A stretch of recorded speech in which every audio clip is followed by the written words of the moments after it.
সবাই নিশ্চয়ই চিনবেন, উনি চিত্ত মিডিয়ার জুয়েল ভাই। আমি যার কথার ভক্ত, যাকে আমি নিবৃত্তে ফলো করি, অনুসরণ করি, যে হওয়ার স্বপ্ন দেখি। তো ওনার থেকে অল্প দু একটা কথা শুনবো, যেহেতু উনি ব্যস্ত মানুষ।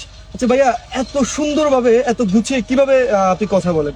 মানে আমার প্রশ্ন করতে ইচ্ছা করছে যে আপনি কিভাবে সুন্দর করে কথা বললেন, লিসা আপনার ফিলিংসটা বলেছেন।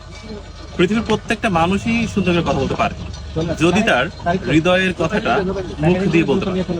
এই যে আপনি প্রশ্ন করলেন, আপনি আমার প্রতি আপনার যে ভালোবাসা ব্যক্ত করলেন, এটা যতটা সুন্দর হলো, অন্যটা কিন্তু এতটা সুন্দর নাও হতে পারে। তো প্রত্যেকটা প্রেজেন্টেশনই যদি আপনি হৃদয়ে যে ফিলটা করেন, ওইটা যদি মুখ দিয়ে উচ্চারণ করেন, তাহলে সেটার এমনিতেই নির্যাসবহুল হবে। মূলত কথা কখনো সুন্দর হয় না, মানুষের চিন্তা সুন্দর হয়, তার হৃদয়ের ভাবনা সুন্দর হয়। যার হৃদয়ের ভাবনা যত সুন্দর, তার মুখের কথা তত সুন্দর হয়ে ওঠে।